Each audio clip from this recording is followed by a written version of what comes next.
إن الحمد لله نحمده ونستعينه ونستغفره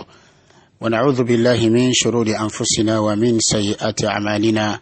من يهده الله فلا مضل له ومن يضلل فلا هادي له، وأشهد أن لا إله إلا الله وحده لا شريك له، وأشهد أن محمدا عبده ورسوله.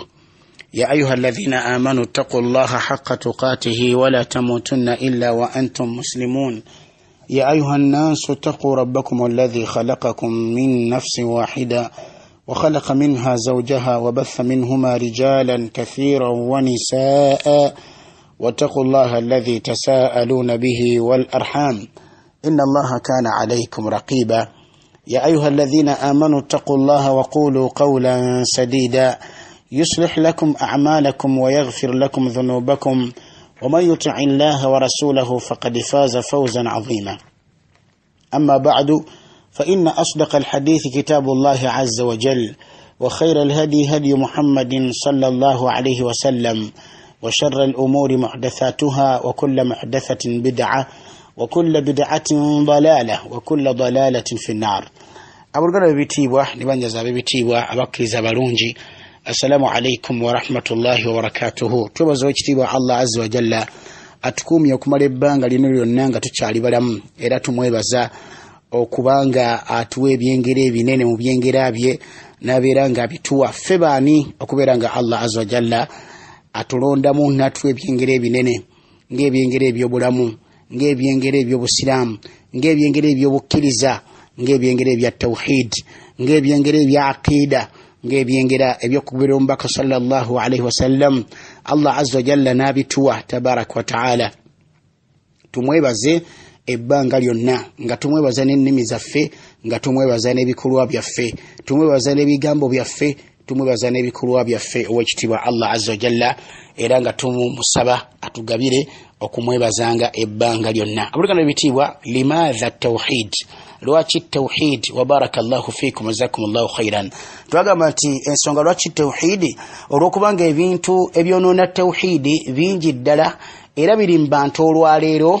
bil kathira, mu bungi obw'ekitalo, kyokka ng'ate kikwasa ennaku oba ekyewuunyisa nti abantu abo oba ebintu ebyo abasiraamu bangi tebabimanyi nti ebintu bino byonoona tawhid, ebintu bino byonoona obusiraamu. Olw'ensonga eyo, barakallahu fikum jazakumullahu khairan, netubeera nga twatandika okutunuulira nawaqidu tawhid oba nawaqidu islam oba nawaqidu iman, ebintu ebyonoona obusiraamu, era nga tuli ku kintu ekyonoona obusiraamu ekyokubiri biidhnillahi jalla wa ala, nga nakyo kyekiriwa nga nakyo ومن جعل بينه وبين الله وسائطا يدعوهم ويسألهم الشفاعة ويتوكل عليهم كفر إجماعا. يمونتوا تيكا wakati we ne wakati wa Allah azza wa jalla bakayungirizi, nga bakayungiriza abo abasaba era nga abakowoola era nga abasinza era nga basaba mbu okumuwolereza era nga abeesigamirako. Omuntu bw'akola bw'atyo kafara ijma'an, abeera avudde mu busiraamu. Wala hawla wala quwwata illa billah. Tusawe ekitiibwa Allah azza wa jalla akkirize atuwa obusiraamu butuufu okubutegeera n'okubuteeka mu nkola. Wa barakallahu fikum wa jazakumullahu khairan. Twagamba mu darussa ffe zivuddeko emabega nti abantu abateeka wakati waabwe ne wakati wa Allah azza wa jalla bakayungirizi, nga babasaba era nga babasinza era nga babasaba mbu bagenda kubawolereza oba nga baagala babateekewo mbu bebabatuusa ensonga zaabwe ewa Allah azza wa jalla era nga babeesigamira. Twagamba nti abantu abo balina ebintu ebibuzaabuza bye beesembesa nabyo mu kulowooza kwabwe, nga basuubira nti ebintu ebyo bye binywezaawo okuteekawo kwabwe wakati waabwe ne wakati wa Allah azza wa jalla, bakayungirizi nga babasaba. Ekibuzaabuza ekisooka twakiraba biidhnillahi jalla wa ala, nga balina aya ze beesembesa ezimu ekigambo alwasila, nga bagamba nti kwe kuteeka wakati waffe ne Allah azza wa jalla ebitonde byo nga tubisinza era nga tubisaba oba nga tubitikka omugugu n'okubiyitiramu bitutuusiza ensonga zaffe eri Allah tabaraka wa ta'ala. Ekibuzaabuza ekyo twakiraba biidhnillahi jalla wa ala. N'ekibuzaabuza ekyokubiri kye twalaba mu darusi yaffe eyaggwa biidhnillahi jalla wa ala, nga bagamba nti ebintu ebyo oba tuteeka wakati waffe ne Allah azza wa jalla bakayungiriza abo kuwa Allah kitiibwa tabaraka wa ta'ala, nti Allah tamala gatuukibwako bw'atyo wabula nti tuyitamu bano bwe tutaddewo ebitabo bye tutaddewo bibituusa ensonga zaffe eri Allah tabaraka wa taala. Ekigambo ekyo ne tukikuba ne tugamba nti kikyamu era kikyamu nnyo ddala era kibasuubira mu wa Allah kitiibwa tabaraka wa taala babeera bakkakkanya Allah azza wa jalla na kumutyoboola kuba Allah teyeetaaga kubeerako bayambi bwe bamutusize bwe baleeta ensonga z'abaddu be gyali wekitiibwa Allah tabaraka wa taala si bw'atyo bwafaanagana. Ensonga eyo twagiraba tafsilan biidhnillahi jalla wa ala mu darusi yaffe eyaggwa kyensuubira nti kyategereka bulungi biidhnillahi tabaraka wa taala. Olwaleero tugenda kulaba ekibuzaabuza ekyokusatu mu biwuzaabuza abantu abaddira wakati waabwe ne bateekawo wakati wa Allah azza jalla bakayungiriza nga babasaba ebintu ebibuzaabuza bye beesembesa nabyo. Ekibuzaabuza ekyokusatu bagamba nti alwasaitu abantu abo bwe tuteeka wakati waffe ne Allah azza jalla rijalun salihuna basajja bantu balongoofu walahum makanatun inda Allahi azza wa jalla era balina ekifo mu maaso ga Allah tabaraka wa taala. Basajja basinza Allah azza wa jalla bantu basinza Allah azza wa jalla banna tawhidi babitiibwa kati balina ekifo mu maaso g'ekitiibwa Allah azza wa jalla. Bagamba nti fanahnu nas'alu Allah bihim mazima ddala ffe tusaba Allah azza wa jalla naye nga tuyita mu bo. Lwaki? Bagamba nti li annana mudhnibuuna mazima ddala ffe tuli bazzi ba misango tuli bamujirimuna tuli bonoonefu tujamira Allah azza wa jalla tulina amazambi gaffe. Wa haulai rijalun salihuna kyokka ng'ate bwe tutadde wakati waffe ne Allah tabaraka wa taala boba balongoofu walahum makanatun inda Allah mazima ddala balina ekifo mu maaso ga Allah azza wa jalla fanatlubu minhum an yuqarribuna ila Allahi zulfa. Kati abantu bano tubanoonyaamu era nga tubasaba era nga tubeegayirira babeere nga batusembeza mu maaso ga Allah azza wa jalla batusembeza eri Allah azza wa jalla olusembeza wa an yashfa'u lana inda Allahi azza wa jalla era babeere nga batuwolereza eri Allah tabaraka wa taala. Mbubbe ensonga bateekesa wakati waabwe ne wakati wa Allah azza jalla bakayungirizi bakayungiriza bateekawo bantu balongoofu basajja balongoofu bakyala balongoofu kati ate mbubbo bamudhinibuuna bo bazziba misango bali abo bamujirimuuna bajamira Allah azza jalla kati mbu bano batuusako ensonga zaabwe mbu babasembeza eri Allah azza jalla olusembeza. Eyo nkola y'abakafiiri si y'abasiraamu.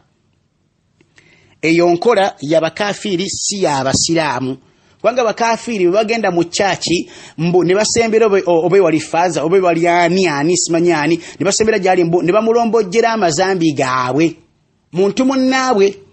anti munange nayenda anti munange nabba anti munange nakumpanya nabba sente nattagundi navuma gundi nakola bwenti namulombojjera amazambi ge mbu oli faza ndozo baya musonyiwa oba yatwala oba yatuse ensonga ze wa Yesu bana kiwa hakaza. Eyo nkola ya bukafiri si nkola ya basiramu. Wabarakallahu fikum jazakum Allahu khair. Era bambo mulowooza nti mbube muteka wakati wa mwene Allah azza jalla abalongoofu nti be bagenda okubeera nga batuusiza ensonga za mu maaso ga Allah azza jalla basembeza eri Allah azza jalla emirimu gy'omuntu omulongoofu gwe tigigenda kubeera nga giggasa. Osigede kigambo ekyo ezo mbeera z'abakafiri si mbeera z'abasiraamu. Kyokka abakafiri okumanya beewuunyisa bo kennyini gy'alaze okuloopa emisango z'okuwayo emisango gye okwogere gonna gasongo yakola noli go batalidde okulopera emisango naye muziwa misango wala hawla wala quwwata illa billah. Esokera ddala misango eminene jazzo oyo go batalidde okulopera emisango bago babulira emisango gyabwe muntu mushiriku kafirun billahi wa mushrikun bihi agattako Allah azza wa jalla tabaraka wa taala naye ayina agaga zambi ne bwatandi badde nagege ngaga zambi nga mulongoofu nga munna tauhidi nga bulaba banna tauhidi abalongoofu era tekikirizibwa genda gye baliggo kutandika kubalombojjira mazambigo nakola kino mbwa kusembeza maaso ga Allah azza wa jalla olusembeza la. Lwaki ensonga eyo bawulama bagizaayo ne bagiradda ne baba nukulanga babagamba nti anna salihal akharina wa amala al akharina laysa lakum fihi istihqaqun wa amalahum lahum.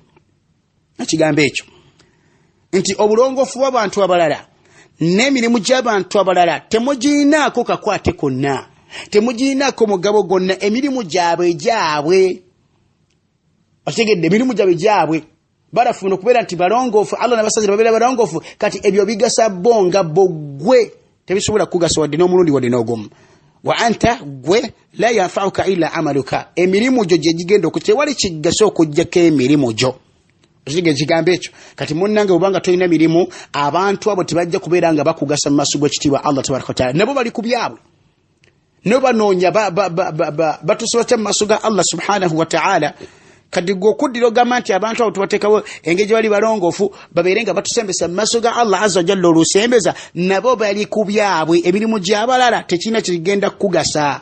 n'obulongoofu bw'abalala tebulina kibugenda kukugasa gwe olina kubeera nga gwe kennyini ofuuka omulongoofu eri Allah azza wa jalla era obeera nga olina emirimu emirungi mu maaso g'ekitiibwa Allah tabaraka wa taala Allah yagamba azza wa jalla mu suratu الانفطار أي كمنا ويندا يقامت يوم لا تملك نفس لنفس شيئا يوم لا تملك نفس لنفس شيئا أو رناكو نتيمي للدماسوغا الله عز وجل رناكو أو مويو رغوتا جندا كغسا مويو غونا كانتو كنا يوم لا تملك نفس لنفس شيئا أو رناكو أو مويو رغوتا جندا كغسا مويو مدالا غونا kantu konna buli omwali kubibye wala hawla la quwwata illa billah ila Allah azza wa jalla ويسك محمد صلى الله عليه وسلم اتكرغمانتي وانذر عشيرتك الاقربين بيرانغا اوتيسا بيرانغا kugamba wekesa abantu babo kumpi abantu ba family yabo kumpi berango batisa ebyonozo bya Allah subhanahu wa ta'ala basira mukenga buchali balongo kenga buchali bakole emirimu emirungi nga bachali balamu kulokubanga gutogenda bakaza mazugo kitiwa Allah tabaraka wa ta'ala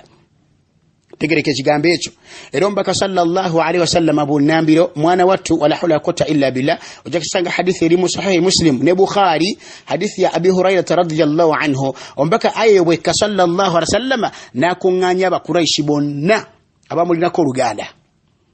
batata babato basengabe banibe bonna n'abakunganya abaana be n'abakunganya nabagamba nti ya ma'ashara quraishin abange mmwe kibiina ky'abakuraishi bantu bange bantu ba family yange nabagamba ekigambo be kyali nga kifaanagana bwe kito nabagamba nti ishtaru anfusakum mugule emyoyo gyammwe nga mugijja mu bibonerezo anqidhu anfusakum minan nari mujje emyoyo gyammwe muliro mugule emyoyo gyammwe nga mugijja muliro mujigule n'emirimu emirungi mujigule ne tauhid mujigule ne aqida entufu zenjize nayo mujigule ne okungoberera kutufu kwenzize nako muderi Allah subhanahu wa ta'ala ishtaru anfusakum mugule emyoyo gyammwe nga mugijja mu birozo bya Allah tabaraka wa ta'ala lwachi la ughni ankum min Allah shay'a ombaka yagamba Muhammadin sallallahu alaihi wasallam bwekiwango ombaka yagamba abantu bibine ebigambo kati ffe tuli kuki mwabaloza nti nno modira balongo fune moteka wakati wa mwene wa Allah azza wa jalla bagenda batasa kantu konna Muhammad sallallahu alaihi wasallam asinga obulongofu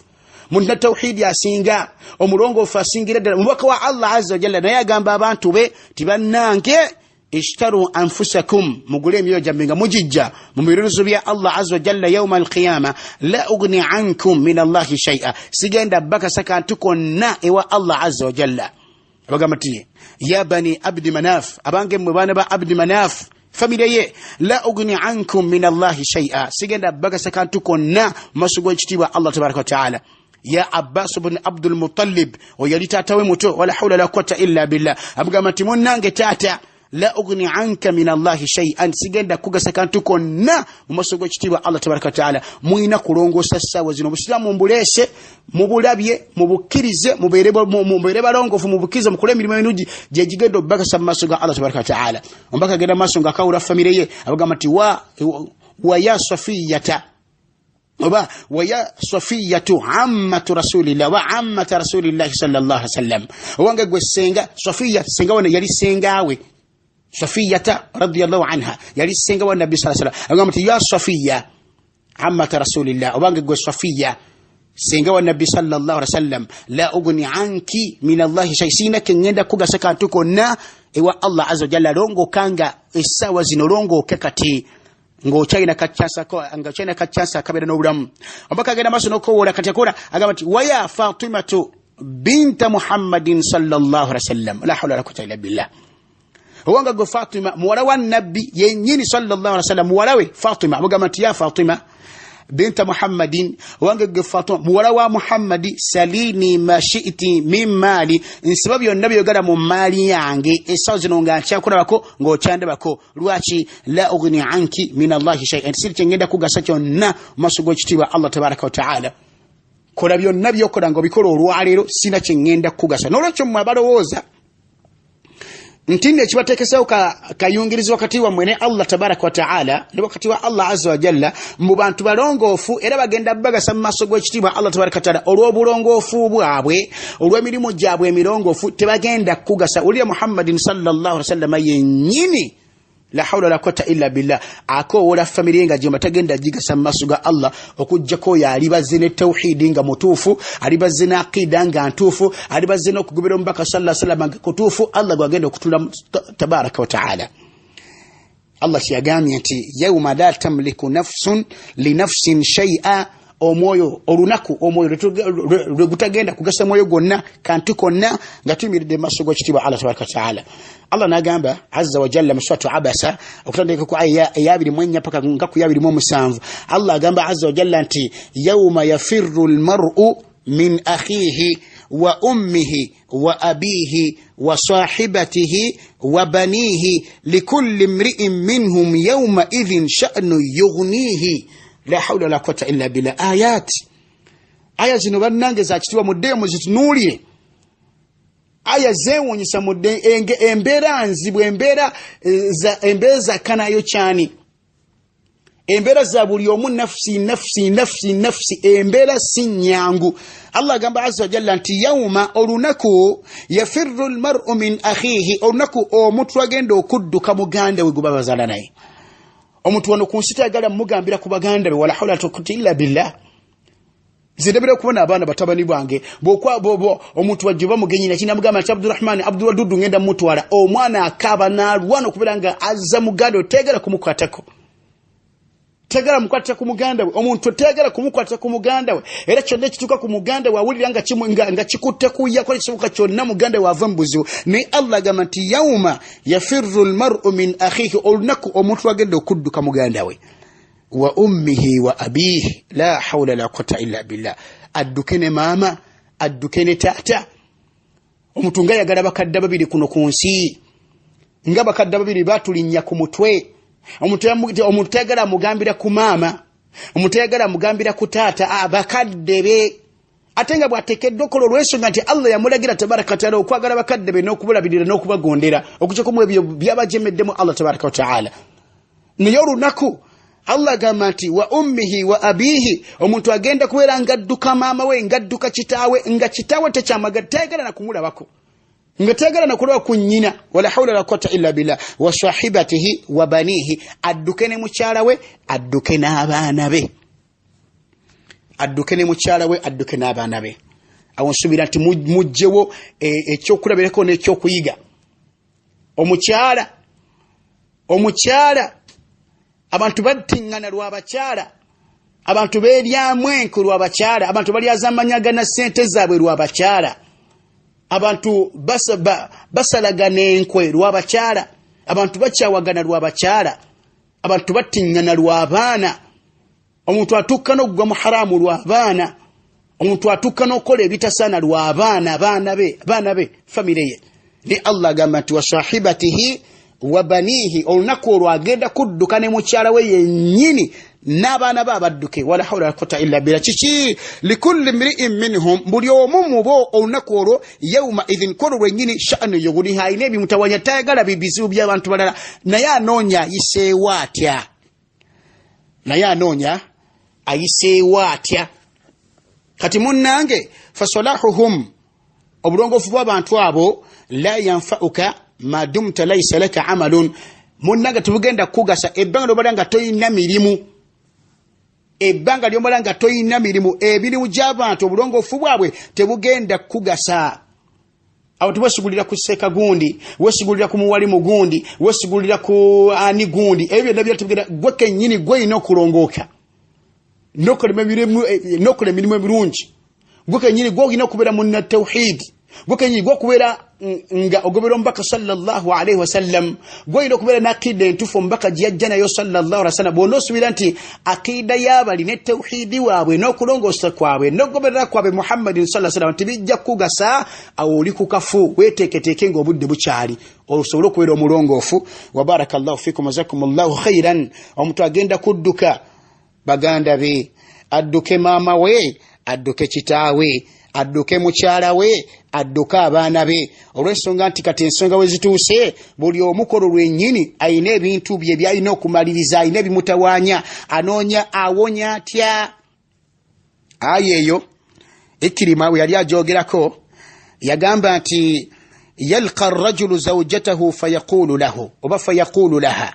Omuntu agenda kubeera nga asanga mukyala we fayaqula laha, agenda mugamba nti ya hadhihi, owange gwe nagundi, owange gwe nankinga, owange gwe mbabazi, owange gwe nagundi, owange gwe mukyala wange, ayu ba'alin kuntu laki, nali mwami ki gy'oli, biki bye nali gy'oli owange gwe mukyala gwe. Fatakul, omukyala agenda mugamba nti ni'mal ba'ali kunta, wali musajja mulungi nnyo gyendi era wali mwami mulungi gyendi, sina na kyenkoogerako mwami gwe, wampanga byentekedde okufuma nompa hakki zange zonna. Wala hawla la quwwata illa billah. Omukyala oyo agenda watufni bi khairin mastata'at. Omukyala oyo agenda kubeera nga awaana omwami oyo nesse kuwayana yenna gwali basobola olw'ensonga nti omwami yamuyisa bulungi. Fayaqulu laha, omwami agenda mugamba nti fa inni atlubu ilayki al-yawma hasanatan wahidatan tahbinaha li li'alli anju mimma tarayna. Abugamba nti munnange kati no bwekibanga bwe kityo nga nali mulungi gy'oli, nali nga nkulongooseza gy'oli, kati nze nkusabayo olwaleero n'okusabayo ekirungi kimu kyokka, kusabayo tasbiiha emu yokka gye wagamba nti alhamdulillah, oba kusabayo ekigambo ky'ogamba nti la ilaha illa Allah, mpaayo ekigambo kimu kyokka oba mpaayo akalungi kamu kokka, okangabire okampenga ekirabo munnange nsobole okuwona mu kino ky'olaba kye tulimu olwaleero. Fatakulu lahu, omukyala egenda mugamba nti ma aisiru ma talabuti, nga kyangu kyosabye, mutuufu kyosabye kyangu, walakinni la atiku an utiyaka shay'an, munnange nange sobola kuwa kantu konna olunaku lwaleero, wadde nga kangu katya wadde kalimu katya, sobola kubeera nga nkakuwa atakhawafu mithlu oba mithla alladhi takhaf, nange ntya ebyo byota nange byentya, nange byota nange byentya, nange noonya kalungi sobole okuwona olwaleero mu bino byolaba bye tulimu olwaleero. Wala hawla la quwwata illa billah. Ikirima agenda mu maaso ng'agamba nti wa inna rajula, mazima omusajja la yalqa ibnahu, agenda kusanga omwana we yennyini ow'omuntu mboye. Ngaze Alluji bwe nasanga Abdulrahman Ahmad Alluji, nga bwe nasanga Abdul Wadudu Ahmad Alluji, nga bwe nasanga Abdul Jalil Ahmad Alluji, nga bwe msange mutabani wange oba muwala wange, fayataallaqu bihi, ngenda mwesibako, fayaqulu mugambe nti ya bunayya, obange mwana wange, ayu walidun kuntu laki, oba laka,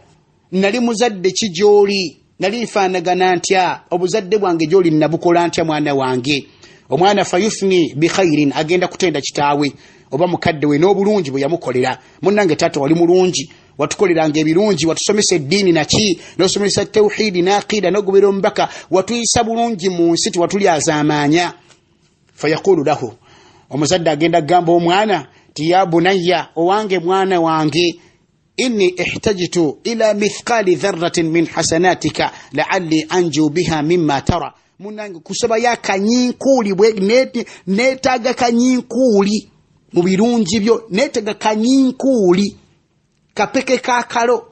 oba kaso kakaloolo, neetaaga kanyinkuuli, neetaaze akanyinkuuli mu mirimu gyo wadde katono katya, sobole munnange mwana wange okuwona mu bino byolaba bye tulimu. Fayaqulu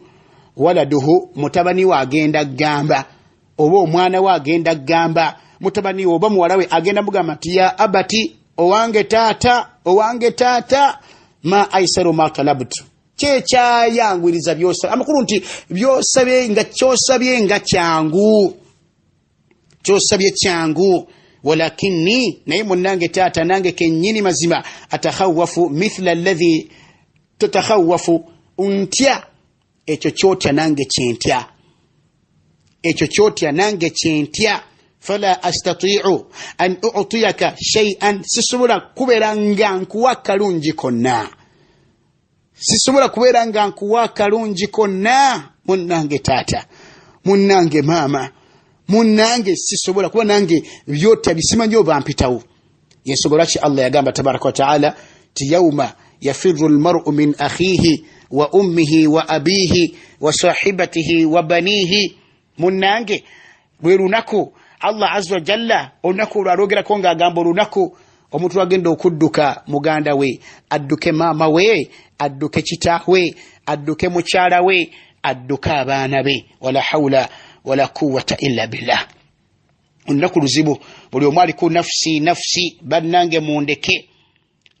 mundeke la as'aluka alyawma illa nafsi sina gwe nsoma yonna okujjako omwoyo gwange nze mmanyi byendi olwaleero n'olw'ensonga eyo ng'omuntu abadde alowooza akyali mu endowooza egamba tya gundi mulongoofu gundi alina emirimu emirungi ajja tusembeza nakyo mu maaso ga Allah azza wa jalla ajja tuwolereza nakyo mu maaso ga Allah azza wa jalla nga gwe tolina mirimu okusaala kw'omuntu tugenda kugasanga gwe tosaala okusiiba kwe tukujja kukasanga gwe tosiiba hatta n'omuntu afudde nga si mulongoofu essola ze tumusaalira nga tugenda omuzika tezimugasa kiraga nti weeteeketeeke essaawa zino nga bukyali weekolera emirimu emirungi ne bw'olifiira eyo nga tewali naagenda kusaalira Allah azza wa jalla yamaze kubeera nti emirimu gyo mirungi agikkiriza wa khalas ebirungi byonna w'ogenda okufiira wonna w'ogenda okubeera oba ogudde mu nnyanja oba ofiiridde ebizimbe bikubye n'ofa oba ensolo ze zikulidde oba omuliro gwe gukwokyeza oba ofudde otya naye ng'ofudde bulu oba tebasobodde kuzikako wadde okusaalira Allah azza wa jalla emirimu gy'agikkiriza w'ogenda okutandika okufuna obulungi obwakhira nga watetunda bakutuuka mu maaso ga Allah tabaraka wa ta'ala n'olwensonga eyo barakallahu fikum wazakumullahu khairan nti munnange bano b'okubaganyako nabo egundi b'ogamba nti bagenda kugasa mu maaso ga Allah bebalina okutuusa munnange mu maaso ga Allah tabaraka wa ta'ala tebalina kye bagenda kugasa giri mulimu gyabwe naawe kola bibyo era gwe okuddira endowooza eyo n'ogiteeka mu mutima gw'obubeera bubuyabuya ubeera bupumbaavu gw'okuddogamba nti ebintu byo bali bigenda kugasa mu maaso g'okitiibwa Allah tabaraka wa ta'ala bino ebyensuubiriza okubeera nga bisobola okugasa sente za gundi ne ziggasa obuyambi bwa gundi ne bugasa obukulu bwa gundi ne bukugasa n'akuyisawo naki naye mu maaso ga Allah azza wa jalla tabaraka wa ta'ala tewali kigenda kuyisawo omuntu n'omu yenna okuggyako mirimu gye okuggyako tawhiidi we okuggyako aqiida ye okuggyako okugoberera kwe nabbi Muhammadin sallallahu alaihi wasallam biri byabwe naawe olina bibyo Allah yagamba mu suratul Baqara aya 14 yagamba tilka ummatun qad khalat laha ma kasabat wa lakum ma kasabtum wa la tusaluna amma kanu ya'malun Allah wagamba tabaraka wa ta'ala Allah gamba tilka ummatun ekyo kibiina bantu baba qad khalat kyayitadda kyagenda bagenda ne birungi byabwe oba ne bibi byabwe laha ma kasabat byabwe byebakola byabwe bigasa bo walakum ma kasabtum nammwe byemukola bigenda okubakasa byammwe wala tusaluna amma kanu ya'malun tebugenda kubuuzibwa kwe bakolanga nabo tebajja kubuuzibwa kwe mwakolanga n'olwensonga enjo fala yanfa'uka salahuhum obulongoofu bwabwe tebugenda kugasa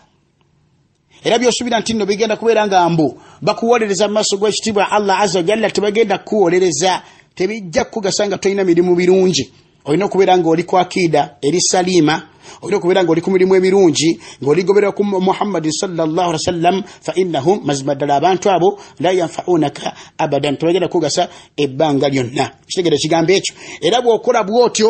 n'oteekawo abantu abo bagenda okutuusibwa Allah oba ogasse ku Allah tabaraka wa ta'ala atenga mwana wattu omuntu yenna agatta ko Allah azza wa jalla Allah talina muntu agenda kukkiriza muwolereza okuwolereza kwe ne kukkirizibwa Allah yagamba tabaraka ta'ala tifama tanfa'uhum shafa'atu shafi'ina abantu abo abafanga bakafiri abafanga bagatta ko Allah azza wa jalla tewaliwo kuwolereza kugenda kubagasa fama tanfa'uhum shafa'atu shafi'ina tiwali